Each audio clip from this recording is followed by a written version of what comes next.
Welcome to Don't Wait Till Pigs Fly with host Nancy Becker on Global Voice Radio. Nancy and her guests will share tips and recommendations on moving forward in your life and business now and not waiting till pigs fly. Here's your host, Nancy Becker. Hey everyone, good morning and welcome to another edition of Don't Wait Till Pigs Fly, where we have conversations with business experts who are sharing their tips, their strategies, and their processes to getting from point A to point B on their roadmap to success. Today, we're talking with Tom Jackobs, who is the Impact Pilot. And to say Tom has been through a few things in his 30 years of being an entrepreneur is an understatement. He's definitely had more failures than successes, but wouldn't have it any other way. He sold his fitness business, which he owned for 9 years, a year ago, to become the Impact Pilot, helping entrepreneurs generate more income through better sales strategy and using stories to tell. Tom has a BFA degree in theater from DePaul University in Chicago and holds his private pilot's license for single-engine airplanes, which was a lifelong dream he achieved in 2013.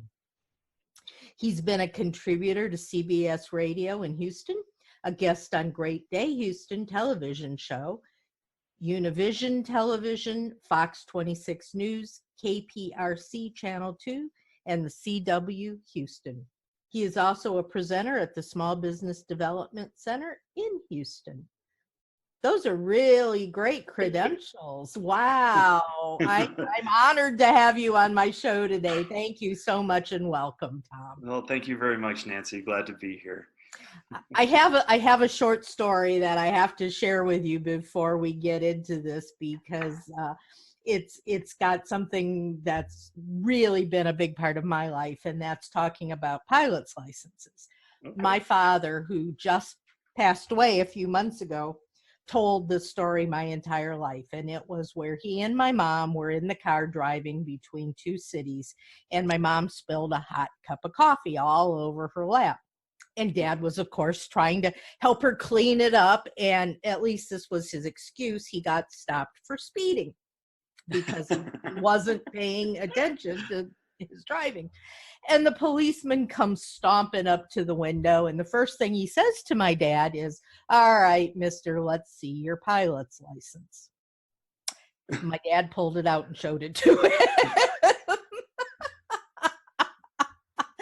And the cop just sort of went, oh, okay, all right. Well, just drive slower and send him on his way. And when my dad died, we were going through all of his things, and we actually found from the 1940s, we actually found not only his pilot's license, but the logbook that he kept track of all of his flights on. And so we framed them, and they're in a place of honor on our living room wall. But anytime I hear anyone who has a story about having a pilot's license, I have to, my dad just jumps right in there and tells the story. Oh, that's brilliant. So love it. It was a great story. But anyway, I think that's what we're talking about today, is telling stories. And yes, absolutely. That's what it's all about. And so let's get started. And everyone loves a good story, but why is storytelling an important part in the sales situation? Well, that's exactly it. I mean, storytelling is so important, and people love a great story, and people love to tell a good story as well.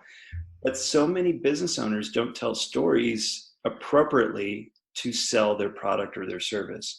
So that's where I come in terms of helping them craft their stories so it's engaging and impactful. And then we tie that into their product or service that they're selling, so that at the end of the talk that they're giving or presentation, or even if they're doing a one-on-one consultation with the client, that there's a purpose to it, that they're actually going to sell something. And I think that's where a lot of the storytelling these days is falling short, is that there's no end to it. It's just, tell a good story, and here's some ways of telling a great story. Well, I like to tell a great story too, but I'd like to get a benefit from it as well. Laughing is good, but that's not really what we're doing this for. Exactly. Or a standing ovation or something like that. I want my business to increase too. Right. You know? I hear ya. So how does someone figure out what it means to tell a good story that's going to get a result? Yeah. So, there's a process involved in creating that story. And typically I follow the general, hero's journey to tell the story. So there's an impact moment. There's what led up to that time, what challenges that came along, who helped them along the way. And then most importantly is, what did you learn from that? And then what do you want the audience to learn from that story as well? And that is where you can segue very elegantly into a sales pitch. And when I say that, a lot of people, the hair on their back of their necks usually perks up. It's like, sales pitch, I can't do that. What are you talking about? Telling this great story. Well, there's a good way of telling, segueing into a sales pitch, and there's a not so great way. I like the more elegant way of it's a very gentle way of then tying your product and your service back into your story, and then asking people to get involved in it very, very easily. Give me an example. Okay, perfect. Great segue. So I have my signature story, so I'll just share that with you. So imagine this, a Sunday afternoon, and it's a beautiful day in Houston, Texas. The sky's blue. It's hot, of course, because it's always hot in Houston, and humid as well. And I have my fitness studio, and I'm sitting in the back room of my fitness studio, and it was 6 months since I opened it. And in my back office is where all the electrical equipment is. So you can just imagine just all the buzzing noises of all the electrical equipment. I'm sitting at my desk and I'm staring at my computer. And on my computer is my bank account. And tears start streaming down my face. Because on that Sunday, I realized that on Friday, rent and payroll are due on the same day. And as any entrepreneur knows, the first day you can't make payroll is the first day that you're out of business. And I was sitting there and I had, no idea what to do. All of my credit cards were maxed out. My line of credit had been maxed out. I had taken my life savings to open up this business, and it was gone. And I was in debt. And I realized I needed to make the hardest phone call of my life. And there's two aspects of that phone call that made it very, very difficult for me. First of all, I had to admit that I had messed up and I needed some help. I had to actually ask for help. And as any entrepreneur knows, asking for help is very difficult, because we're always told you can do anything by yourself. Just grind away and it'll work out and everything will be fine. You don't need anybody else to help. And besides, nobody knows exactly what an entrepreneur goes through except for other entrepreneurs. The second reason that phone call was very difficult for me was because it was to my father. And at 40 years old, I was 40 years old at the time, having to ask your dad for money, it's a very, very humbling experience. At least it was for me. And I got on the phone with my dad, and he could tell that I was crying, of course, and he could hear it in my voice that there was something wrong. And he's like, what can I do to help? And I said, well, Dad, I need $10,000 by Friday, or I'm going to go out of business. And he tried to give me some suggestions and things, but my dad's been a lifelong employee. So, the whole entrepreneurial mindset just wasn't there. And while he was very well intentioned, it just really didn't help much. But at the end of it, he agreed to loan me the $10,000. And I put emphasis on the word loan, because that's exactly what it was, with a 12% interest rate. And, no, get this, Nancy, I had to put my house up for collateral as well, and signed an 8-page document. I was like, wasn't that much of an employee after all. I know. It's like, where did this come from? And I was like, Dad, why the document? Why the interest rate? Why? I mean, come on. He was like, well, son, I want to teach you a lesson. I was like, Dad, I'm 40 years old. My business is going under. I need $10,000, not another life lesson. But as it turns out, dads are always right. And I did need that life lesson. And that life lesson came in the form of that it's okay to ask for help and that there is help out there. And so obviously I paid my rent, paid the employees as well. And I had a little bit left over, and I was able to invest more in me as an entrepreneur. And I hired my first business coach. And that business coach opened my eyes to the world of sales, and that sales is a process. And I'm an entrepreneur, but I'm also an introvert, believe it or not. But sales did not come natural to me. People would come into my studio and want personal training. And I'd usually be training somebody, and they'd walk in the front door and I'd say, yeah, what do you want? Usually in that tone of voice. And they're like, customer friendly. Not really. I mean, I was busy training somebody. And they'd be like, well, yeah, I'm thinking about personal training. Okay, great. It's $60 a session. Buy 10 sessions, $600. You want it or not? And usually they'd be like, oh, let me think about it. And then never did that. So no wonder I went broke in 6 months, right? So I figured out that sales was a process, and that if you ask the right questions and you tell the right stories, you can get people to realize that what they need is you and your service, without having to bang them over the head with, you need to buy this, you need to buy this, you need to buy this. Rather, it's, oh, I want to buy this. And you're just asking the right questions. And so that first year of business, while it was a complete disaster the first 6 months, the last 6 months were okay because I learned how to sell. I was able to gross about $100,000 in gross revenue that first year of business. The second year of business, when I really dialed in my sales, I grossed $500,000. Wow. And had to hire a team and had to learn all about, just the other things of entrepreneurship. So the biggest learning for me was that, one, I could ask for help, and I needed to ask for help. And any entrepreneur out there that's thinking that they're alone, they're not alone. The second huge learning for me was that help can come from a business coach, and you really need to invest in yourself. And then the third big learning for me was that sales was a system, and a system that can be taught to anyone. And that's why I'm so passionate about sales systems and telling stories to sell. And that's why I've set up myself as the impact pilot, helping entrepreneurs realize that they can tell a great story and make some awesome sales from it too. That's a fantastic story. And while we're going to get into the whole sales system in a minute, I want to continue on with the stories for just a second. Mm-hmm. I'm a total believer in telling stories. And when you look at my blogs and my newsletters and my Facebook posts, it's all about stories about me and things I've gone through. So I am completely up with you on that. But my question is, what's the right forum? I mean, you can't put that story you just told us, which was a very powerful story. You can't put that into a little Facebook post. Right. Right. So where do you tell these stories? What are the right places to do what you're talking about? Yeah, that's a great question. You can dissect that story into smaller snippets that you can put on Facebook, Instagram, and what have you, along with some video or things like that. So you can take little elements from it and maybe string together a series of posts to create that story, which keeps people engaged and coming back for more. Right? That's cool. I like that. Yeah.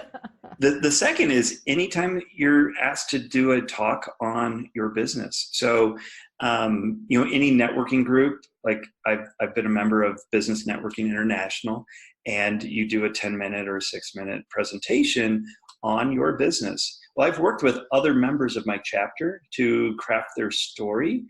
And typically the 6-minute presentation goes like this. This is me, this is my product, and this is who I want to work with. And then, Yeah, I'm falling asleep right now. okay, now I really know you. Well, I worked with one of my clients, Willie, and she did a couple different presentations, but she ended up doing a 6-minute presentation at BNI. And her story was that, well, first of all, her business is that she does send out cards. So she's a distributor for send out cards. And I was always like, Willie, why is send out cards so passionate for you? She's like, oh, I don't know. I just really like it. It's really great. You know? And like, well, great, but why? He's like, well, and then we got into her story where her mother, who was living in an assisted living facility, died, and she got a phone call on Monday afternoon that her mother had passed. And so she was dealing with that. The next day, Tuesday afternoon, she was on her way out of the house, and 2 state police officers were approaching her house to inform her that her husband had been killed in a helicopter accident that day. Oh my goodness. Mm. Yes. So she started her talk that way, with that moment. All phones went down, all eyes were on her.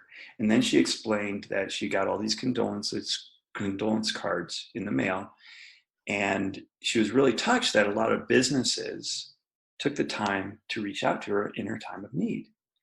And she's like, wow, this is really amazing. And now I'm really indebted to that business, and I'm going to be loyal to them no matter what. And it sparked. She's like, wow, this is really powerful for customer retention and getting more clients. So that's why she's so passionate about send out cards, is because it came from this tragedy. And now she's able to, and she never shared that story. I was like, Willie, why have you never shared this story before? She's like, well, it's really emotional. And when she gave the talk, she got emotional. And that's okay. And a lot of people, when they tell a personal story, they're like, oh, I want to get emotional. No, that's part of the story. That's part of you as a human, and makes you more vulnerable. And the audience just will love you for it. She said after her talk, she received so many emails from people in the chapter, just like, wow, thank you so much for opening up. And by the way, can I be a part of send out cards? You know, so her business increased as well. And you know, it wasn't a hard pitch at the end, a sales pitch at all. And it's certainly not using her story or it wasn't exploitive of her story at all. It was an illustration of like a time in her life when, you know, she had this revelation, and that's why she's doing what she's doing today. So it's really just an elegant way of getting more people involved in you and connecting with people in a human way to illustrate why you do what you do. Okay, my next question is, I mean, that's really powerful. And by the way, I love send out cards. So send out cards. I think they're great. Yeah. But my next question is, in this day and age where everything we hear is, don't make it about you, make it about the customer. Yeah. How does telling a story about you jive with that? Yeah, great question. So, you know, there's 3 different stories really that any entrepreneur needs to craft. One is their founder's story. So that's the very personal story on why they did it. The second is a myriad of sales stories. So clients that have gotten success with their products. And the third, and one that most people overlook, is the objection handling story. So people that may not have purchased your product at first, but then came back to purchase it for a certain reason, like it was too expensive or I had to think about it, things like that. So those are the 3 types of stories. And while when you're telling your own personal story that's all about you, it's really not all about you, because you draw the audience into the story so they can see themselves in that story as well. And I'll dissect a little piece of my story and kind of pull back the curtain and let people in on a little secret here. When I was telling my story, I did several call outs to the audience. So I said things like, and you as an entrepreneur probably had the same situation, and automatically, boom, that brings them into the story. They're like, okay, I'm there. And every entrepreneur has gone through a point where their bank account has been in negatives, right? The other piece is the other piece of that story is sprinkling in a lot of detail to get people to be in the story along with you. So when I first started the story, I talked about it was a beautiful day in Houston. Blue sky was blue. It was humid. It was hot. I was in the back office. Electrical equipment was buzzing. People are there with me, and it's very descriptive. So people will start to see the electrical equipment. They'll see my desk, all of this. Mm-hmm. Versus if I had just had said, oh, Sunday afternoon, I was looking at my computer screen. Everybody has a different idea of what Sunday afternoon feels like and looks like to them. I mean, it could be a cold day, a rainy day, a sunny day, all of that. So creating that detail in the story is really, really important. And that draws the audience in so they can see themselves as part of that story. So it's not just, woe's me, this is my story, this is what I did, but rather the call outs bring them into the story that, okay, yeah, I'm there with you on that. And then the detail brings them in. So their vision of the story is the same as your vision of the story. Okay. Makes perfect sense to me. And I can see, I mean, yeah, when you were describing it, I'm seeing the office, I'm hearing the noises, I'm feeling your turmoil. So yeah. I get it. And that's wonderful. And my brain's going, all right, now how do I tell stories all the time. How do I have to add that stuff in, Exactly. So, well, the really interesting thing there too, Nancy, is that there is a study in Princeton done a few years ago where they did an fMRI brain scans of the storyteller and the story recipient, and they were lighting up in the exact same places in the brain. So you're actually creating a neural connection with your audience with story, versus if I were to tell you, you need to hire a business coach and they need to teach you sales training and all this. And like, oh yeah, okay, great. What am I doing tomorrow? What's for lunch? And so everybody's brain just goes elsewhere. But that story that I told you, we were connected. Yeah. And then you can get your point across with the story without boring your audience to tears. I love it. I can't wait to get started on my own. Yes. So excited. So I love it. And that gets me to the point where people are listening to me now. What do I have to do to actually sell them? I want the money. Come on. Right. Exactly. What do I need to do? What is this process? The process of working with me, or just actually, I love to give things away for free. So I've actually set up a little storybook for your audience. Okay. So if they go to tomjacobs.com/storybook, and it's TOMJACKOBS.com/storybook, they can download the 7 steps to building their own personal story. So it goes through the hero's journey, and then what you learned, what the audience needs to learn. And that's really the first step of crafting that story. And then if they're interested in working with me, then I have my Story Academy, and then I have my Sales Academy as well.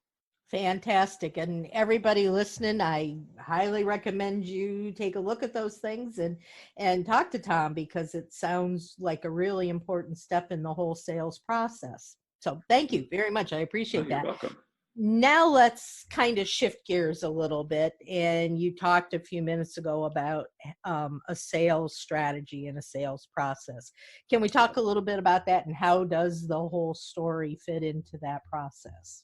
Yeah, absolutely. So I illustrated earlier the 3 stories that every business owner needs: the founder story, the sales story, and the objection handling story. So focusing on the last 2 there is the sales stories of people that you have helped. And those could be testimonials on your webpage. It could be in a sales situation where you intersperse a little story about a client that you were able to help and the result that they were able to get. Now, people understand testimonials. So what I like to do is prompt my clients to give me testimonials that I can use in a story. So I will actually help them craft a testimonial story that I can use. So it's their words with my, magic fairy dust that I sprinkle over it. I love it. So yeah, and that's okay to do it. You get the permission. After I write up the testimonial of the story, then I get permission from the client to actually use those words instead of their exact words. And by doing so, you're able to now create a story that has more impact, that can really connect with the audience that you're talking about. So as an example, the Willie story is one of my client testimonial stories about her business increasing because she was able to craft a story appropriately and sell her services from the stage. Yeah. Fantastic. Let's dig a little bit deeper into that. Again, with testimonials and with the stories like that, does it have more of an impact if you can actually get the person giving the testimonial, put them on like a video so that they're actually saying the testimonial themselves and you're not just saying, oh, by the way? Yes, absolutely. And, I'm a big fan in having a live person give a testimonial as well. I mean, when I had my fitness business, we would do, Saturday morning boot camps, and we'd invite people to come do it for free. And then at the end, I would do a sales presentation, and I would always have a current member that's lost a bunch of weight come up and talk about her experience of losing the weight and working out and doing the nutrition plan and doing all that. And I tell you, anytime that I didn't have a person come up and talk, it's probably a 10% reduction in sales conversion. Every time that I had somebody, it was like a 10% increase in sales conversion. So definitely having somebody live there helps. Video is awesome as well. So yeah, I mean, if you're in a sales presentation and you can intersperse some video in there, it's beautiful. It works every time because you get it in their words. Yeah, that's incredible. And I've seen it happening myself. But one of the things that I know for me, I have testimonials, I have videos of people saying, but when it comes to, will you buy my product or my service? That is the hardest thing in the world for me to do. And I'm, believe it or not, I'm actually an introvert too. And, when I can talk all day long, but when it comes to something like, please, that just, it kills me. So how do you get around that? Well, let me ask you a question. Would you rather have somebody say, Nancy, how do I get involved with that? How do I buy from you? Would that be easier for you? Oh, yeah, absolutely. Exactly. And so it's asking the questions along in the sales process. And so, you're asking questions to get to what the root problem is. Instead of telling people what their problem is, nobody wants to be told what their problem is. They want to realize it on their own and go, oh my gosh, you know what? My sales really do suck. And I could do better with that. And I could tell stories better with that. Gosh, Tom, how can you help me? And every sales presentation, I should say every 90% of the sales presentations that I do end with, how can I get involved? Do you take MasterCard, Visa, American Express, check, PayPal, what, Any way you want to pay me, I'll take it. If it has digits, I'll take it. There you go. Absolutely. Yeah.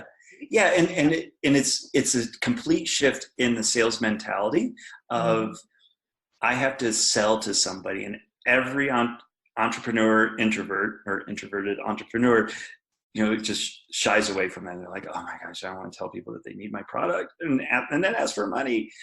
But shifting from that mindset into allowing people to buy from you. So that's how I go into a sales situation is like, okay, how can I make it easy for this person to buy from me? And how can I ask them the right questions in the right order to get them to realize that what what they need is my service.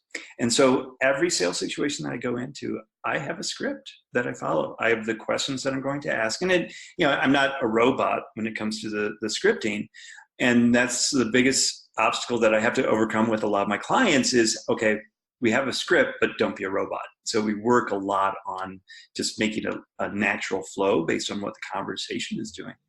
But you need that structure, or else you're not going to make the sale, because that structure is the sale. Yeah. Is there a formula to create that structure? How do you know what questions to ask? How do you know in what, number do you ask them in order? Yeah. Yeah. I'm still trying to figure out the formula behind it. Because that would make my job a lot easier, where I could just sell the formula and then be done. But I actually do a lot of one-on-one coaching with people to craft the right questions, because everybody's business is a little bit different and the need of the prospect is a little bit different. So what I typically look at is why should I buy from you? Like, what's the problem that you're solving? Right? So we always start with that and who the ideal client is. And then we go, okay, well, how can I get that client to realize that they have a problem? So for instance, I've been working with a lot of insurance agents lately, and selling car insurance. Well, you can buy car insurance for 15% less in 15 minutes on the internet, right? How do you get an independent agent that's very high on service to illustrate that their product and service is better than a 15% discount, right? Mm-hmm. So it's asking the right questions. So one of the questions is, have you ever been in a car accident before? Or do you know anybody that's been in a car accident? Yeah. Like, what happened? Tell me about it. And then the prospect will go through what happened, whether there was a claim. I was like, so tell me a little bit about the claims process. Like, how'd that work for you? Oh my gosh, I had to call an 800 number, and then I was transferred to 5 different people and all that. Oh, wow. Would it be easier if you just had one person to call and maybe just give you some advice of whether to file a claim or not? Oh my gosh, that would be so much easier than having to call an 800 number, and maybe I didn't even need to file that claim, right? And now it's on my record, versus if I called my agent, they don't necessarily have to put it in the computer. They can say, you know what, for that, don't file a claim, just pay out of pocket, because it's not going to be worth it in the long run. And you can tell a story around that. Now the prospect is going, oh, wow, that would have saved me a bunch of money, more than just that 15% on premium. How do I get my car insurance with you? Oh, well, let me just take some details down here. And then, do you have a MasterCard or Visa? and that's a very easy way of identifying what the problem is. And then how can I illustrate that problem even more with a story and with more questions and follow-up? Because the moment that I tell you, like, Nancy, your car insurance is it's not covering enough, you need something better, you're like, I don't know, maybe not. But if I get you to say it and I ask you the right questions, then you're starting to open up some questions in your brain that need to be answered, because we don't like open questions in our brain. Mm-hmm. And when I ask you questions that open up the questions in your brain, you need to answer those somehow. And if you're asking the right questions, then my prospect is going to be like, oh, how can I, and they're going to start asking you questions like, how can I get involved? How can I change that situation? Well, that was my next question was, is it a good thing if the client, the potential customer, starts out by asking you all kinds of questions? Yeah, I mean, no. Because you don't have control of the conversation when they're asking the questions. Whoever asks the questions has control. So, I always, I have a lot of Jewish friends. So, the Jewish mothers are always like asking questions like, how are you today? Oh, pretty good. How are you? And so I'll take a question and I'll turn around and ask them a question. And so it's just, the questioning as well. So whenever I get a question from somebody, I will then turn that around and ask another question. Okay. Yeah. If someone listening to this conversation says, gee, that makes a lot of sense, I need to figure out how I can do that. And if they were to call you and say, Tom, I want to work with you, what can you give me? What does the process look like for that? Yeah, so I have my impact sales system that is either the academy, so it's a self, kind of go through the program yourself and develop those questions on your own. Then we do weekly conference calls with everybody that's going through the program. Or they can do the intensive, which is working privately with me one-on-one, going through the same process, but then now they have my time over the course of like 9 weeks that we go through the program. And how would I find out about the academy? Sounds like a plan to me. I want to sign up right away. All right. Yeah. Going to tomjacobs.com/storybook. Download the storybook, because I really believe that crafting your own story will get you that basis, so then you can sell better, because that's kind of the starting point. And once there, then you can request an impact call with me, and then we'll go on and figure out if you're a right customer for me. If not, no harm, no foul. I'll give you lots of free resources to use, and that's probably the best way. That's the only way, really. I like to give first. The best way. The best, and it's the only way. Hey, there you go. Whatever. That's wonderful. Well, listen, we're about out of time. This has been an absolutely fascinating conversation, and it's got my head spinning. So now I have a headache. Thank you. You're welcome, Nancy. I got to try. The first thing I'm going to do when we get off this call is to actually go download the storybook, because awesome. That sounds like a wonderful tool to have in any of our toolboxes when we're trying to grow our business. Is there anything else that I've forgotten to ask you that you would like to share with us? No. I mean, you're such a great interviewer. I appreciate the questions that you ask and kind of drilling in and allowing me to share my story as well. The only thing that I'd love to leave your audience with is don't be afraid to ask for help, especially the entrepreneurs that are struggling out there, which is probably everybody. It's okay to ask for help. Okay, wonderful. Everybody hear that and realize you can find help. You just have to ask for it. With that, I will be putting on the podcast, I'll put in Tom's email and his link to Storybook.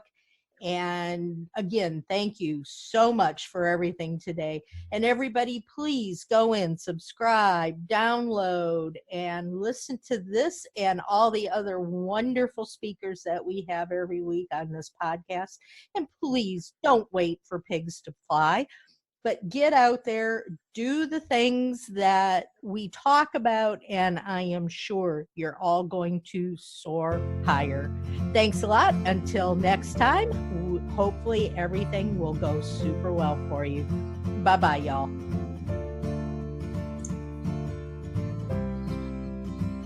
Thank you for listening to Don't Wait Till Pigs Fly with host Nancy Becker.